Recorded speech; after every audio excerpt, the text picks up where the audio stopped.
जय हिंद दोस्तों, मैं विवेक विवेक कॉम्पिटिटिव क्लासेस यूट्यूब चैनल में आप सभी का स्वागत है। हम लोग साइंस में टॉप एमसीक्यू प्रश्नों को डिस्कस करेंगे जो आने वाले एग्जाम के लिए काफी महत्वपूर्ण है, जो कई बार एग्जाम में पूछे जा चुके हैं। तो चलिए शुरू करते हैं। क्वेश्चन नंबर इसका फर्स्ट।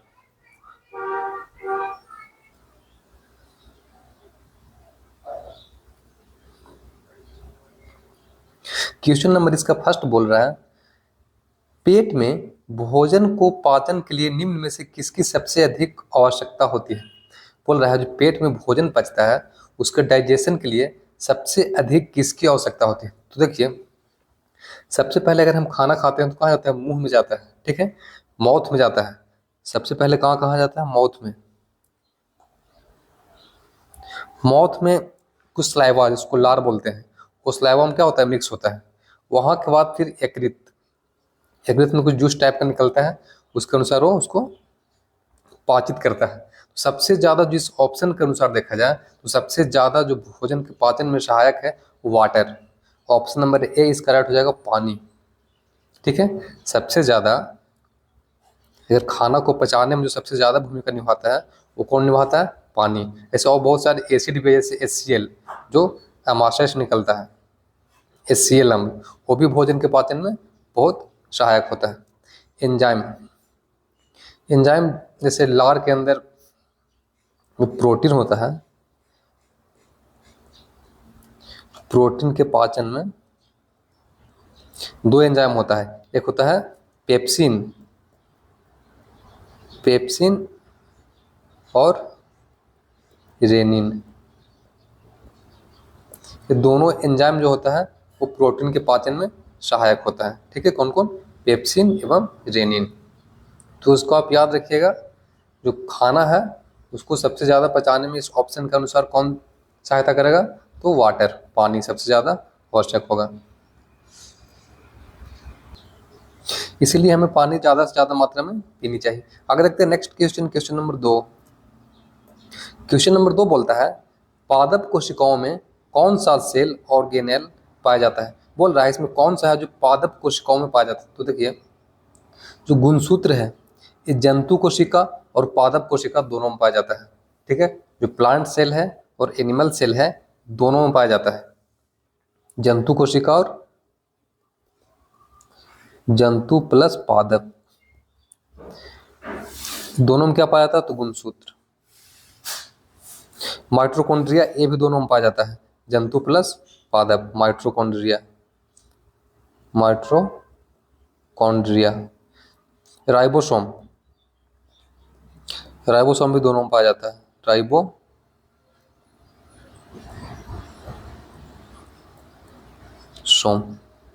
लेकिन जो प्लास्टिड है ये सिर्फ पादप कोशिका में पाया जाता है। इसका ऑप्शन नंबर सी करेक्ट हो जाएगा। जो प्लास्टिड है वो सिर्फ पादप कोशिका में पाया जाता है, और जो प्लास्टिड होता है वो 3 प्रकार का होता है। ये प्लास्टिड कितना प्रकार का होता है? तो ये 3 प्रकार का होता है। पहला क्या होता है? पहला होता है क्लोरोप्लास्ट। दूसरा क्या होता है? क्रोमोप्लास्ट। और तीसरा क्या होता है? लिकोप्लास्ट। तो इस चीज को आप ध्यान रखिएगा कि जो प्लास्टिड होता है वो ओनली जो प्लांट होता है, प्लांट सेल, उसमें पाया जाता है। और ये जो गुणसूत्र हो गया, माइटोकॉन्ड्रिया हो गया, राइबोसोम हो गया, ये जंतु कोशिका और पादप कोशिका दोनों में पाया जाता है। बट जो प्लास्टिड है वो सिर्फ पादप कोशिका में पाया जाता है। यही पूछ रहा था, पादप कोशिका में इनमें से कौन सा पाया जाता है? तो प्लास्टिड। और प्लास्टिड 3 प्रकार का होता है, first chloroplast, second chromoplast, third leucoplast. जो गुणसूत्र होता है, जो टोटल बॉडी में गुणसूत्र कितना होता है? तो 46 होता है टोटल। ठीक है, इसमें इसका 23 जोड़ा होता है। इसको देखते हैं हम लोग एक बार। ये जो गुणसूत्र होता है टोटल 23 पेयर में होता है, 23 जोड़ा होता है। इसमें जो 22 जोड़ा होता है, 22 पेयर, वो जो बॉडी का ग्रोथ के लिए होता है काम, बॉडी ग्रोथ। और जो एक पेयर होता है, एक जोड़ा, वो जनन में करता है सहायता, जनन के लिए होता है।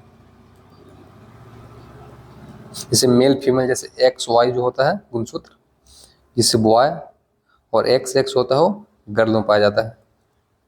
ठीक है, वो जो एक पेयर होता है। बाकी जो 22 पेयर होता है 22 यानी कि 44 टोटली बॉडी ग्रोथ के लिए काम आता है। ठीक है। माइटोकॉन्ड्रिया सब जान रहे हैं, ऊर्जा घर इसको बोला जाता है। माइटोकॉन्ड्रिया क्या बोला जाता है? ऊर्जा घर। राइबोसोम इसको बोलता है प्रोटीन का ऊर्जा घर। जो प्रोटीन होता है उसको ऊर्जा घर बोला जाता है इसको। इसमें आरएनए पाया जाता है, आरएनए राइबोज न्यूक्लिक एसिड। ठीक है, तो इतना चीज को आप ध्यान में रखिएगा। आगे देखते हैं next question, question number third. Third बोल रहा है ओन्कोजेनन इसके लिए जिम्मेदार है। बोल रहा है जो ओन्कोजेनन है वो किसके लिए जिम्मेदार है? तो ये कैंसर के लिए जिम्मेदार है। कैंसर, जो ओन्कोजेनन होता है वो किसके लिए जिम्मेदार होता है? कैंसर के लिए जिम्मेदार है। कैंसर का अध्ययन को क्या बोलते हैं? कैंसर का अध्ययन बोलता है ओकोलॉजी। ओकोलॉजी, इसको आप ध्यान रखिएगा, बहुत बार एग्जाम में पूछ चुका है। जो कैंसर का अध्ययन होता है उसको क्या बोला जाता है? तो ओकोलॉजी। एड्स, एड्स हम लोग सब जानते हैं, इसका फुल फॉर्म क्या होगा? इसका फुल फॉर्म क्या होता है? Acquired immuno deficiency syndrome. इसका जो टेस्ट होता है, एड्स का जो टेस्ट होता है वो टेस्ट होता है ELISA test. ELISA test, ELISA test में पता चलेगा आपको एड्स है जो है वो पॉजिटिव है या नेगेटिव है। ठीक है, ये किस वायरस से होता है? तो HIV वायरस से होता है। HIV virus.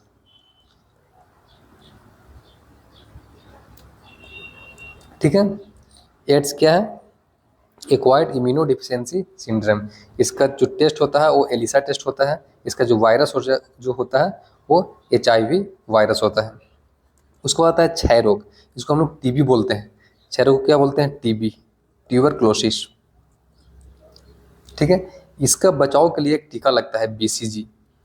क्षय रोग से बचने के लिए एक टीका लगता है BCG, इसको बैसिलस क्लूमिटोग्यूरिन, टोटल इसका पूरा नाम होता है बैसिलस क्लूमिटोग्यूरिन।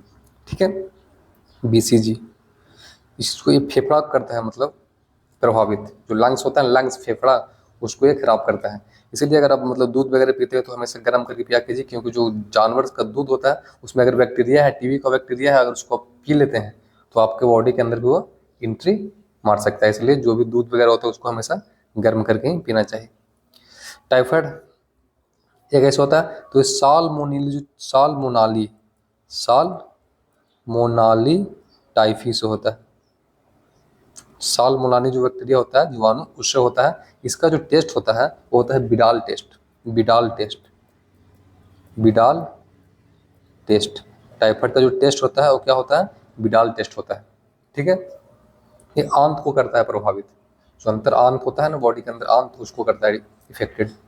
आगे देखते हैं नेक्स्ट क्वेश्चन, क्वेश्चन नंबर 4। बोल रहा है निम्नलिखित में से किसकी उपस्थिति मानव शरीर के अंदर रक्त को जमाव को रोकती है? देखिए, बॉडी के अंदर जो रक्त है उसको जमने से कौन रोक रहा है? तो रोक रहा है हिपैरिन। ऑप्शन नंबर इसका C करेक्ट होगा। जो हिपैरिन है वो बॉडी के अंदर जो रक्त है उसको जमने से रोक रहा है। वही जो बॉडी के बाहर, जैसे हम कभी कभी कट वगैरह लगता है तो ब्लड बाहर निकलने लगता है, तो कुछ देर के बाद ब्लड अपने आप थक्का जमा के वहाँ ब्लड को रोक देता है। तो जो थक्का जमता है, जो ब्लड को जमाता है, वो कौन जमाता है? तो वो जमाता है फाइब्रोजिन।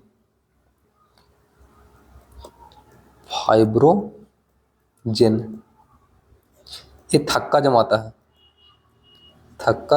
है। कहाँ? शरीर के बाहर। और जो शरीर के अंदर रक्त को जमने से रोकता है, अगर बॉडी के अंदर ब्लड जम जाएगा तो आपने तुरंत डेथ कर जाएगा, तो उसको कौन रोकता है? तो हिपैरिन। ऑप्शन नंबर इसका C करेक्ट। जो हिपैरिन है कहाँ बनता है? तो यकृत में बनता है, यकृत के अंदर बनता है। ठीक है, हीमोग्लोबिन आप लोग सब जान रहे हैं, जो ब्लड का जो रंग होता है लाल, किससे पता चलता है? तो हीमोग्लोबिन से पता चलता है। आगे देखते हैं नेक्स्ट क्वेश्चन, क्वेश्चन नंबर 5 बोलता है डायनेमो का आविष्कार किसने किया? देखिए, जो डायनेमो का आविष्कार किए थे वो माइकल फैराडे किए थे। ऑप्शन नंबर इसका A करेक्ट हो जाएगा, माइकल फैराडे। ये जो डायनेमो होता है वो यांत्रिक ऊर्जा को विद्युत ऊर्जा में चेंज करता है। डायनेमो जो होता है यांत्रिक ऊर्जा से विद्युत ऊर्जा में बदलता है। ठीक है, इस चीज को आप याद रखिएगा। गुटेनबर्ग, ये जो गुटेनबर्ग है वो प्रिंटिंग प्रेस का आविष्कार किए थे। Printing press. मैकमिलन ये किसका आविष्कार किए थे? तो साइकिल का आविष्कार कौन किए थे? मैकमिलन। पास्कल किसका आविष्कार किए थे? कैलकुलेटर। ठीक है, तो इतना चीज को आप ध्यान रखिएगा। माइकल फैराडे डायनामो का आविष्कार किए। डायनामो क्या करता है? तो यांत्रिक ऊर्जा से विद्युत ऊर्जा में चेंज करता है। गुटेनबर्ग प्रिंटिंग प्रेस का आविष्कार किए थे। मैकमिलन साइकिल का आविष्कार किए थे। और पास्कल कैलकुलेटर का आविष्कार किए थे। ठीक है, आगे देखते हैं नेक्स्ट क्वेश्चन, क्वेश्चन नंबर 6 बोलता है किस दिन को राष्ट्रीय विज्ञान दिवस के रूप में मनाया जाता है? कि नेशनल साइंस डे ये मनता है 28 फरवरी को। ऑप्शन नंबर इसका ए करेक्ट हो जाएगा। 28 फरवरी को राष्ट्रीय विज्ञान दिवस मनाया जाता है। इस दिन जो सीवी रमन जो है वो रमन प्रभाव का जो रमन इफेक्ट था उसका खोज किए थे 28 फरवरी को सीवी रमन। 8 मार्च को क्या मनता है? तो अंतर्राष्ट्रीय महिला दिवस। अंतर्राष्ट्रीय महिला दिवस। 1 दिसंबर को क्या मनता है? तो एड्स दिवस। 10 जनवरी को क्या मनता है? विश्व हिंदी दिवस। विश्व हिंदी दिवस। वही पूछेगा राष्ट्रीय हिंदी दिवस, ये तो अंतर्राष्ट्रीय हो गया। जो राष्ट्रीय हिंदी दिवस होता है वो 14 सितंबर को मनता है। 14 सितंबर क्या मनता है? राष्ट्रीय हिंदी दिवस। राष्ट्रीय हिंदी दिवस। 8 मार्च को क्या मनता है? अंतर्राष्ट्रीय महिला दिवस। 8 मार्च अंतर्राष्ट्रीय महिला दिवस। तो इतना चीज को आप ध्यान रखिएगा। एड्स दिवस 1 दिसंबर, 28 फरवरी राष्ट्रीय विज्ञान दिवस, 10 जनवरी विश्व हिंदी दिवस और 14 सितंबर राष्ट्रीय हिंदी दिवस, 8 मार्च अंतर्राष्ट्रीय महिला दिवस। आगे देखते हैं नेक्स्ट क्वेश्चन, क्वेश्चन नंबर 7 बोलता है आम्ल वर्षा पर्यावरण के प्रदूषण के कारण होते हैं। जो आम्ल वर्षा होता है, जो एसिड रन होता है, वो जो क्षोभ मंडल में जो मतलब जो नीचे से जो भी गाड़ी वगैरह धूल जो भी मतलब पोल्यूशन फैल रहा है ऊपर जाकर वही जो वर्षा होता है क्षोभ मंडल से उसको बोलते हैं हम लोग अम्ल वर्षा। उसमें क्या क्या होता है? तो उसमें होता है नाइट्रस ऑक्साइड और sulphuric oxide NO2 + SO2। Option number इसका डी करेक्ट हो जाएगा। नाइट्रस ऑक्साइड और सल्फ्यूरिक ऑक्साइड होता है अम्ल वर्षा में। ठीक है, जो वर्षा का जो पीएच मान है, वर्षा जो अम्लीय वर्षा है, जो जल का पीएच मान 5.6 से कम हो जाए, 5.6 से कम हो जाए पीएच, तो उसको बोलते हैं हम लोग अम्लीय वर्षा। जो वर्षा जल है उसका अगर जो पीएच है 5.6 से कम हो जाएगा तो होता है अम्लीय वर्षा। ऑप्शन नंबर इसका डी करेक्ट हो जाएगा। आगे देखते हैं next question, question number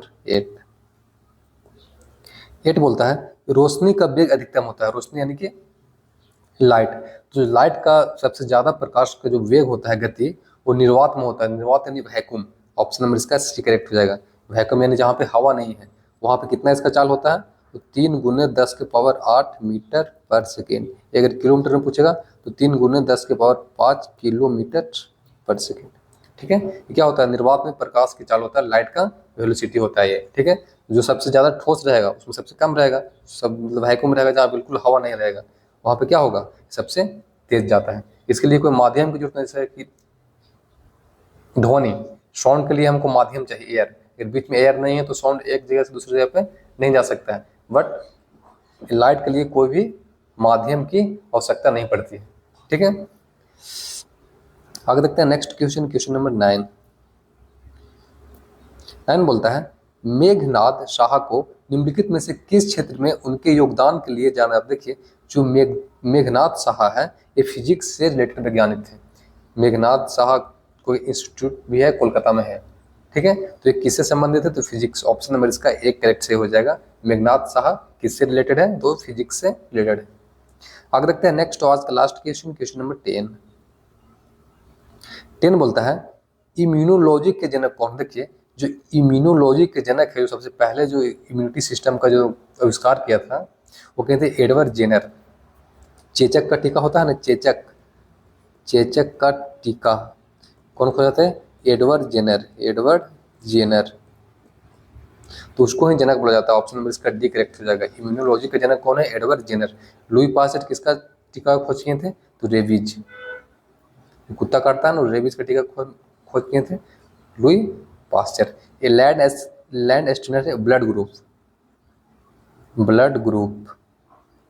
blood group है A B O, जो 4 प्रकार के ब्लड ग्रुप है, इसका आविष्कार कौन किए थे? लैंड एस्टिनर। होता है RH फैक्टर, इसमें वीनस, अगर विनर इसमें जोड़ दिया जाए, लैंडस्टीनर और विनर ये दोनों मिलकर क्या किए थे, RH फैक्टर का खोज किए थे। ठीक है, तो इम्यूनोलॉजी का जनक किसे कहा जाता है, एडवर्ड जेनर, इतना आप इसको ध्यान रखिएगा। ठीक है, तो आज का सेशन यहीं पे समाप्त होता है। जय हिंद।